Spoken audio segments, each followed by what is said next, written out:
So who has a hand up at the back here?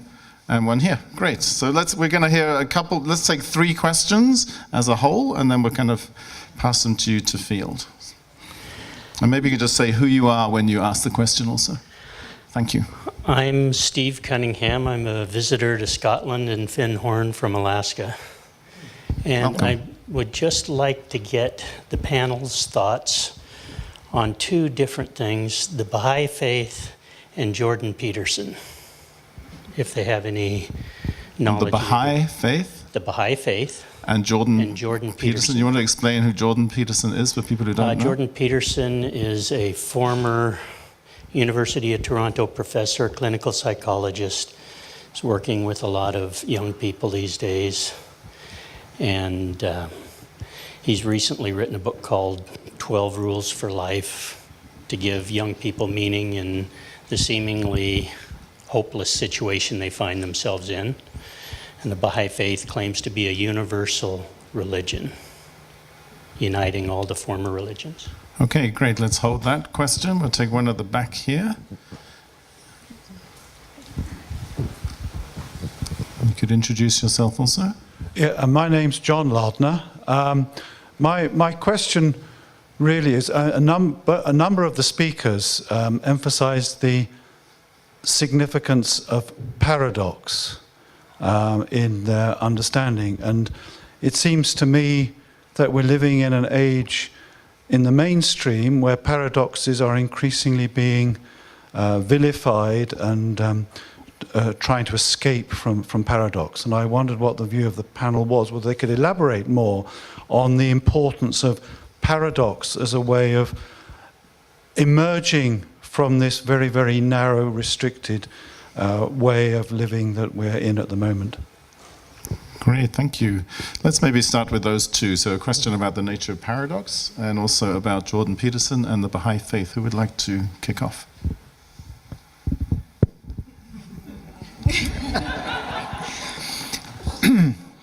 I can't say much about Jordan Peterson. I don't know about him. I have met a few Baha'is, and they all were wonderful people, but that's really all I can say about that. But about the paradox, if we take it to what we learned about this great thought that is one big whole that we need the separation in order to have a perspective on it, but we're at the same time that whole. We're waves in that ocean. That invites us into understanding that this belief that if I hold one view and somebody else holds the seemingly exclusive other view, then one of us needs to be wrong.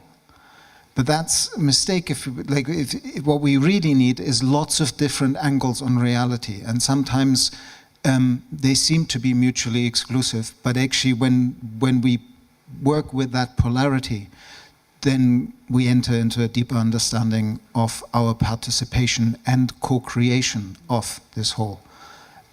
So I think putting paradox as a way of saying, that doesn't make any sense because it's mutually exclusive, is a way of keeping us in the story of separation and stopping us from experiencing interbeing and co-creation.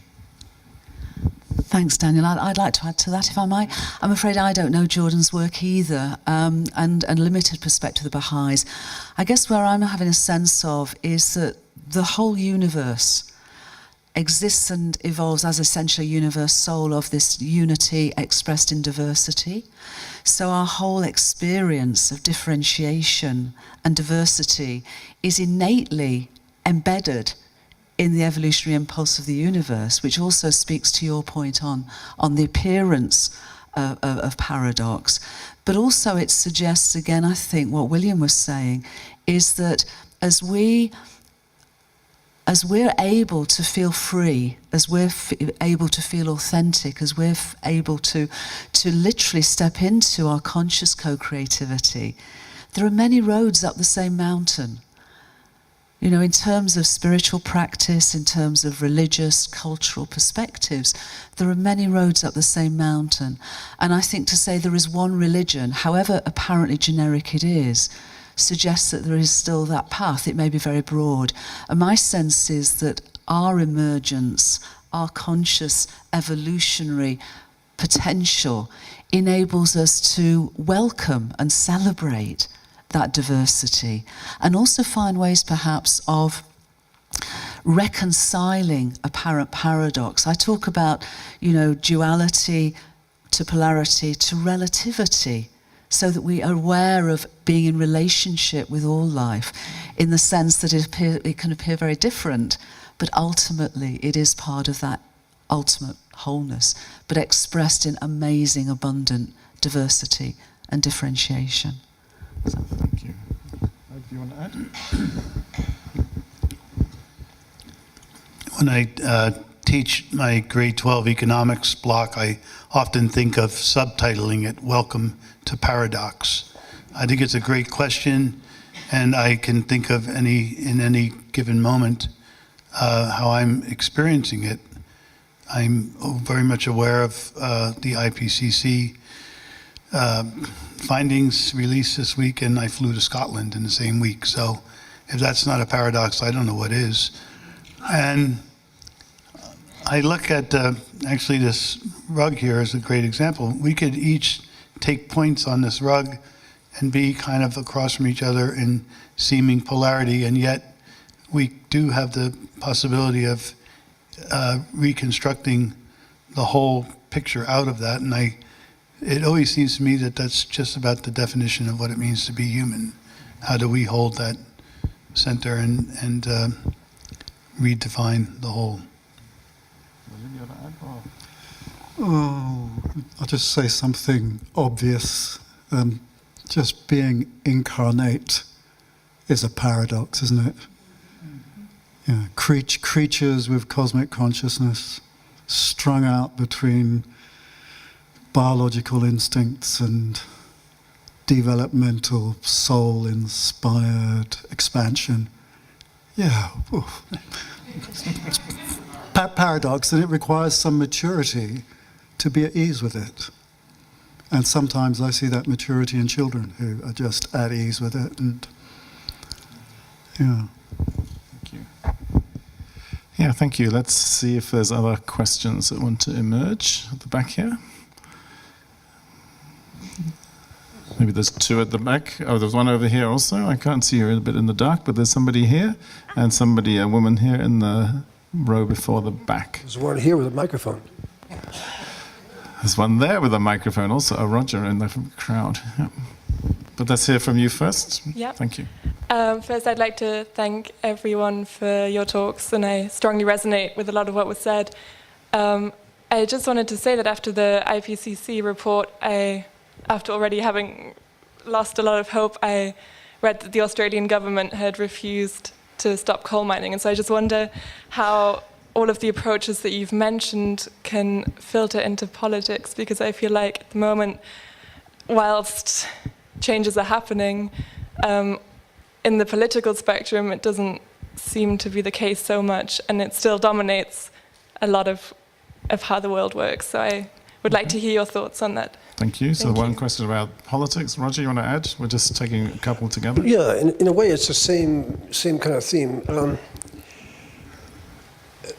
After the announcement of the latest UN climate change panel, the BBC ran an interesting program called The Moral Maze. And the key question that they were looking at was, is it more moral to curtail the welfare of people who are already alive and are already struggling, predominantly in the developing world,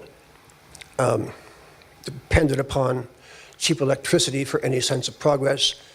Is it more moral to look after their needs than it is to consider the welfare of people who are not even yet born? 2050 on down the road, in a planet which will be probably increasingly uninhabitable. And I don't know the answer to that question. I don't know what you or you do. Okay, so a question about how we might take some of this awareness here into the political arena, and a question about the morality of caring for future generations in a way that you frame it at the expense of people who are currently alive, particularly in the global south. So who would like to respond to that first? Jude?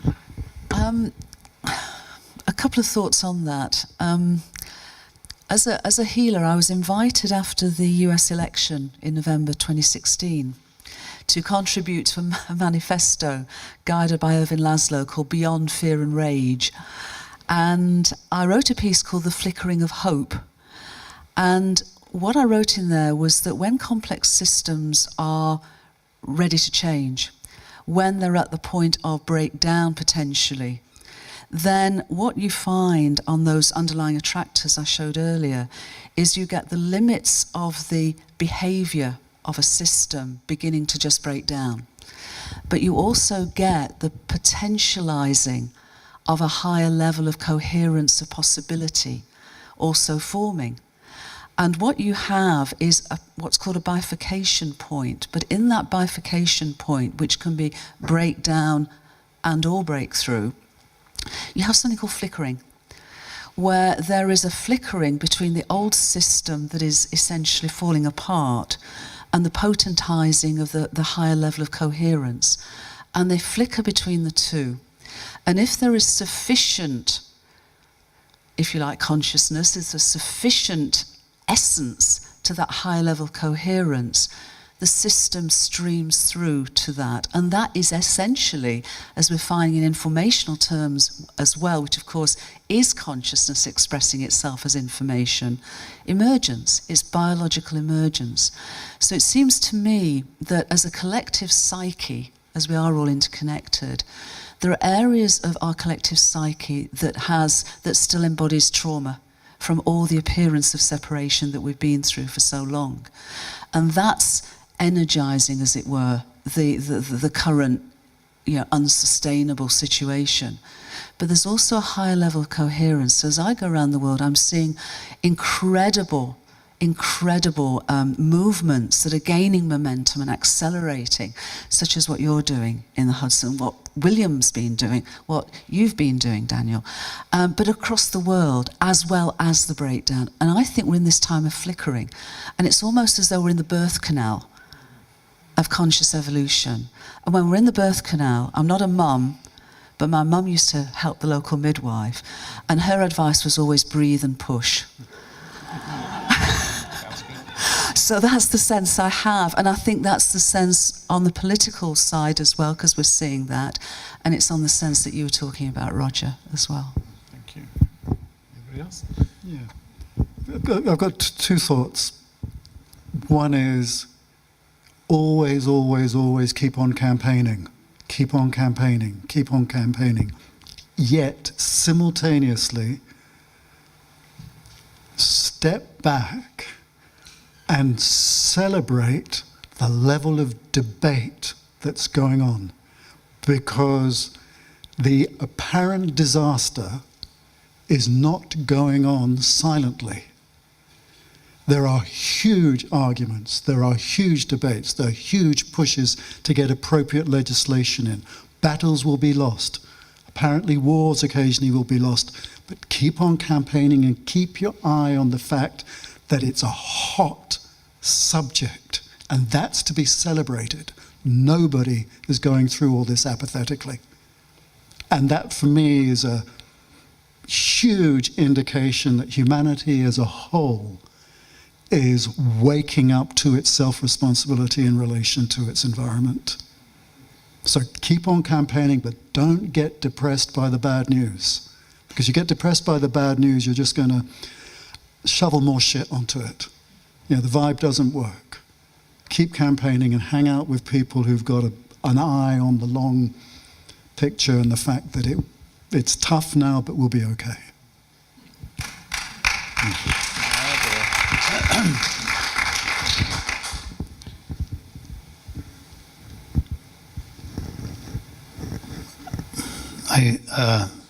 I have to check in with myself, because that's really like the locus of control that I have in how am I dealing with these questions, which are large and challenging, and it's quite easy to become cynical in the political sphere, especially in the country that I'm from.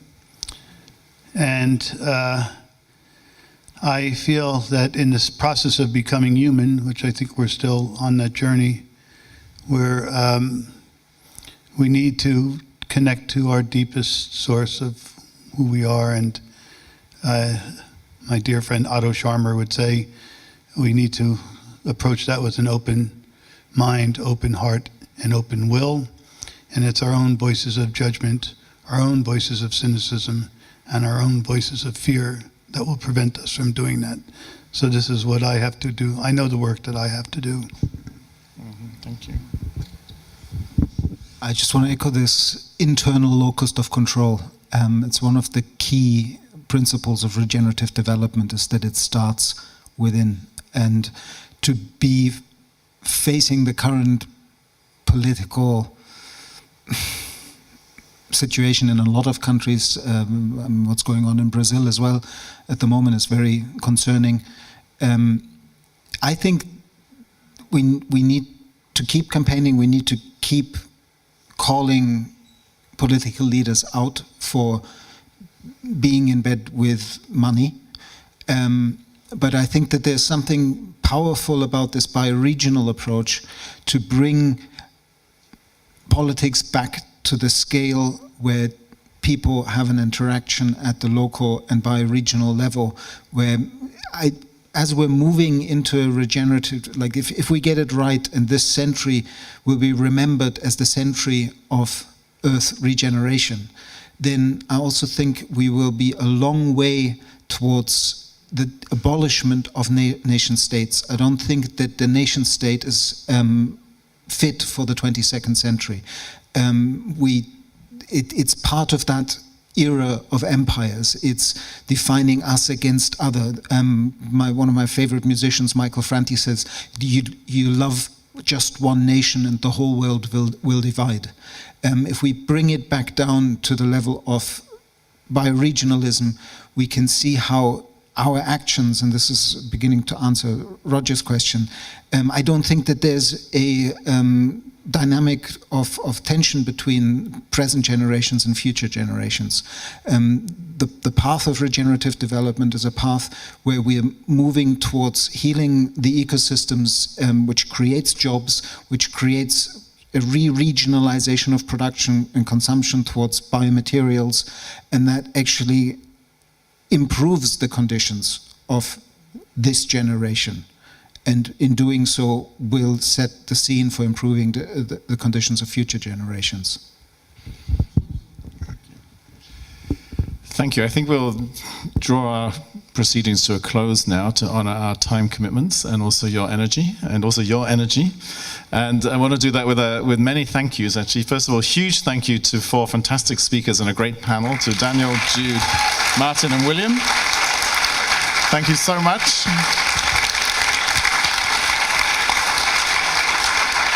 It's been a fantastic launching of Findhorn Talks. Stay tuned, I'm sure there will be more. So, and also a huge thank you to John Clausen for an enormous amount of work to get it together, and to Thomas George also for supporting that. Many thanks to all of you. Thanks to our sponsors, the Findhorn Foundation, AES Solar, Phoenix Cafe and Shop, and the Hygeia Foundation for enabling this to happen. I think round of applause definitely for our sponsors. And to all our technical folk, the people who are helping the live stream to happen. We've got a great team of people filming this. We've had over 260 people able to watch and absorb and benefit from this through the efforts of our technicians, people at the sound desk, the lighting folk. Let's also appreciate them. So many thanks to all of you.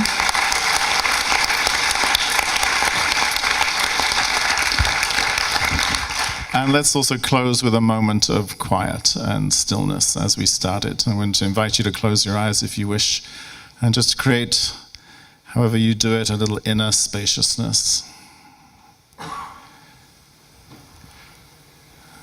And take a moment to notice how you are.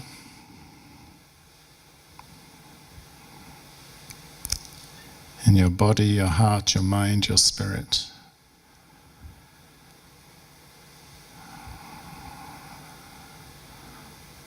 What has moved and touched you this evening? What has maybe concerned or irritated you this evening? Just being present to all of your experience and welcoming it all.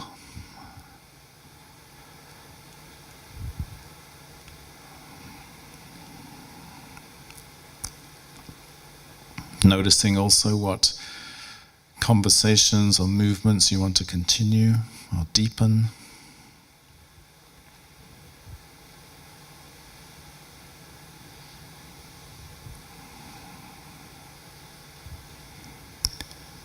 And let's just have a moment of gratitude for all that has transpired this evening. Our inner experience, our outer experience. All the beings that have supported this, seen and unseen.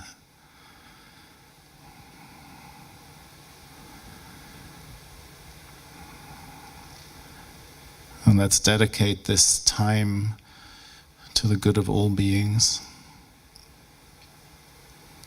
to the unfolding of the highest and the best.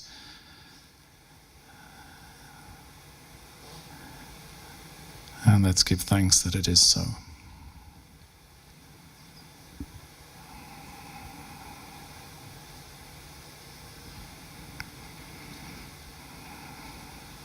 Thank you, beloved. Thank you, beloveds. Thank you for coming, and God bless and go well.